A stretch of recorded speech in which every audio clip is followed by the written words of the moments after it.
also cater the critical care and the pain in Tata Main Hospital, Jamshedpur. Her interest in the interventional pain management and liver analgesia. And she is presently in charge of the pain clinic in Tata Main Hospital. So let's start. The objective was like what I consider this particular panel discussion.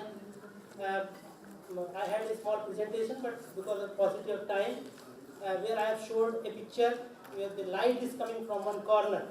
So today, the complication is actually darkest part of our profession. And when we can imagine and venture for the objective of complication-free pain therapy, I think that is the future and that is the light which we are going for. One more thing which is already came and I think well set in our mind, that complication is a reality. It is happening day in and out, whether it is minor, major. And so we will be discussing what is the amount, the existing, the incidences of particular complication. We will also discuss how can we prevent these complications.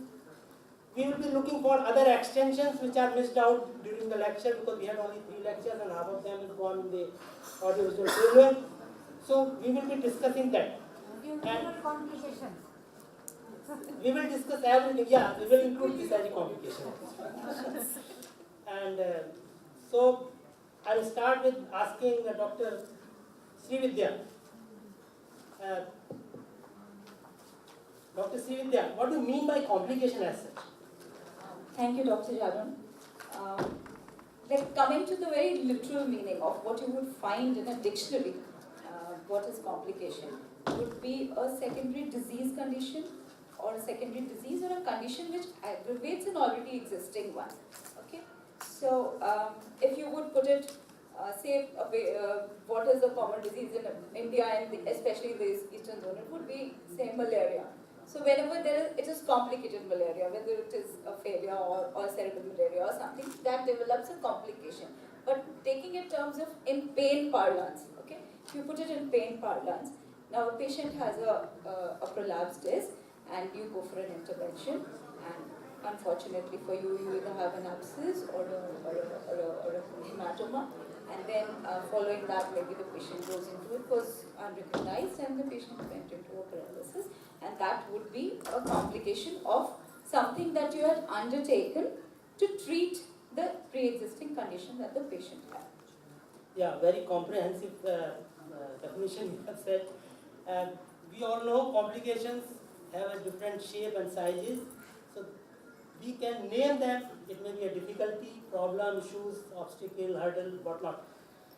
My next question to Dr. Samir, that we had a lot of debates, and the main theme of today's discussion is the complications, are they really underreported?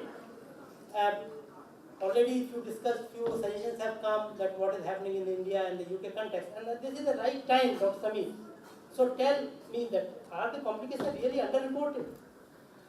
Well, one thing that I can say to you that my experience in India is very limited because I did my PG here, and after doing my PG, 1 year of senior residency, I went to the United Kingdom. So my major experience has been in the United Kingdom. Now I can partly agree with the thought process that it is underreported, but things are changing. Over the last 15 years in UK, definitely things have been changing a lot. So if a complication happens, that has to be reported. If you don't report that, you may be prosecuted. You may be called as a criminally negligent. Okay. So if there are some scenarios, just to give you a scenario, that every patient who would have an injection therapy, let's say, they have to undergo a WHO surgical checklist. That means site was mentioned, but site was not mentioned. Site is very important. Let's say, for example, if you list for an epidural, this has to be a site, whether it's a lumbar epidural, thoracic epidural, or cervical epidural. That has to be mentioned. It has to be checked with the list that you prepare and the consent form and the actual procedure you do. If you don't do that and patient complains, you are in a very difficult position. You will not be spared. Okay? The second aspect of any complication is drug error. If you make a drug error, you're going to be prosecuted. And if a huge complication happens, let's say, for example, patient dies, you will be charged with manslaughter, not amounting to murder. There are cases where people have gone to jail because of this. Doctors have gone to jail. Okay, not pertaining to pain issues, but some other related issue. Very recently, maybe 6 months ago, a surgeon was put behind bars for 2 years. Okay.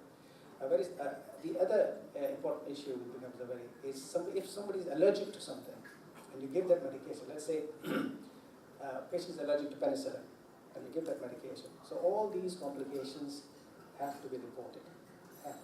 And if there is a serious untoward incident that happened, let's say for example you give let's say it was mentioned, an epidural was given, patient suffered a cauda equina, or let's say cauda equina syndrome where the bladder is involved or the legs were involved and they suffer some sort of neurological deficit, that needs to be reported.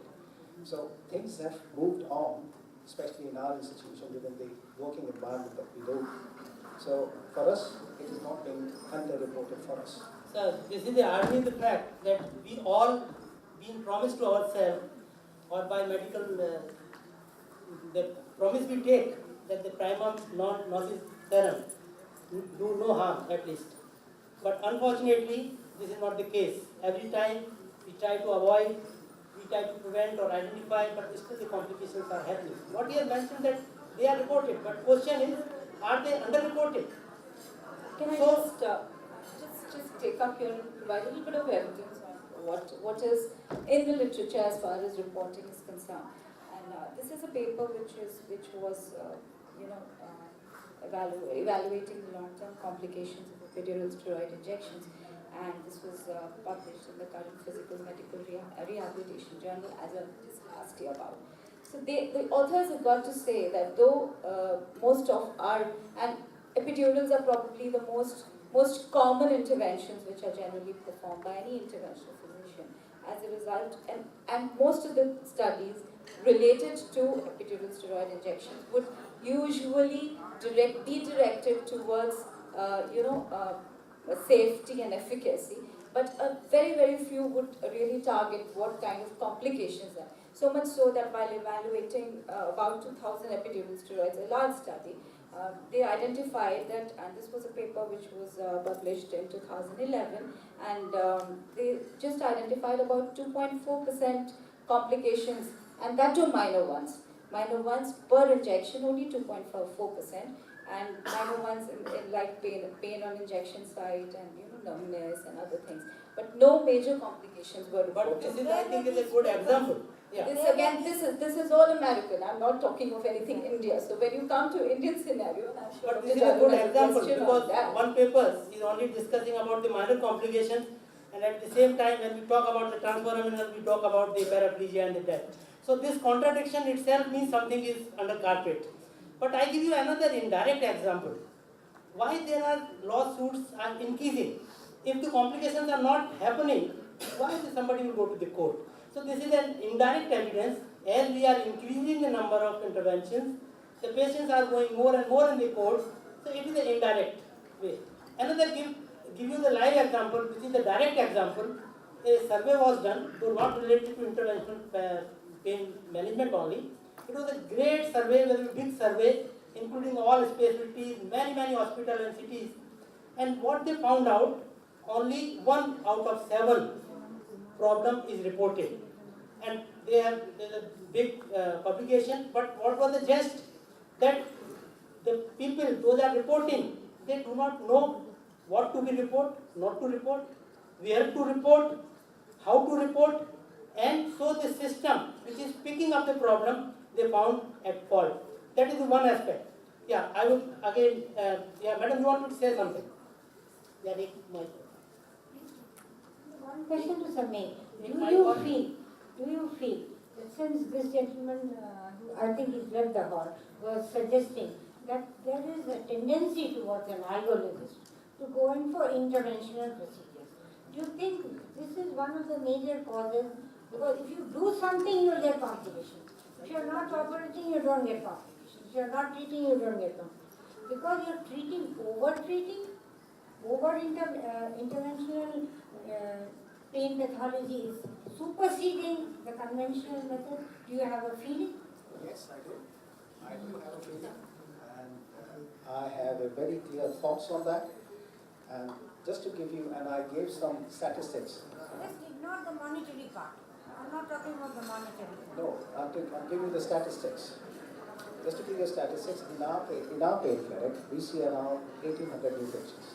And we offer injection therapy only to 600. That means only a third of the patient gets injection therapy. So what I'm trying to say here is that the patient selection is important, very important. The second thing is that when you select a patient and you make a diagnosis, whether you are selecting an appropriate injection therapy. Let's say, for example, just to give you an example, patient suffers from low back pain. There are so many causes that can cause low back pain. And there are so many injection therapies, questions arise which one to choose from, isn't it? Whether you would use epidural steroids, whether you use a facet joint injection, whether you use a sacroiliac joint injection, or whether you, all sorts of things. So it is an evolving aspect at this time. Now, in all of these situations, you would also have to consider patient expectation. Because we have had situations where people say, oh no, I want the injection. No, you need to give me the injection therapy. Pain management program, understanding is not the thing for me. And we do that these sort of individuals are not the people who are going to respond. Yeah, You know, agree. Dr. Alkar, may I ask you, why the complications are increasing? What do you think?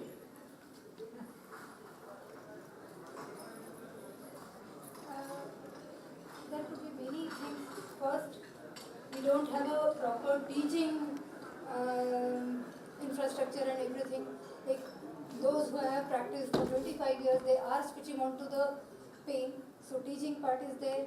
Then to start with, there was a message that you are an interventional pain specialist. So you are, and patients has reached after consulting so many doctors. So you are supposed to directly jump onto the interventions. That is not the case. First, you need to evaluate, and I can say patient should earn the intervention.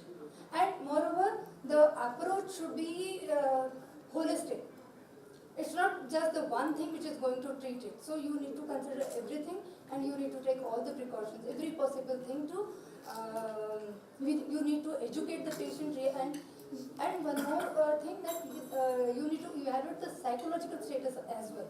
Moreover, many times what happens that patient needs intervention, but he has some kind of psychological problem and needs an opinion of a psychiatrist. So you need to address that. Then you need to take precautions at each and every step. Like you might have given appointment 10 days ago, so you must go through the documentation, what you have documented. Then you check the checklist for resuscitation facility. Then there are so many guidelines. So there are many ways that you can reduce the complications. Yeah, thank you, Dr. And Alkar. if you make mistakes at each and every level, you are bound to increase Yeah, complications. the next question comes, like we were talking about the protocol, the standard of care.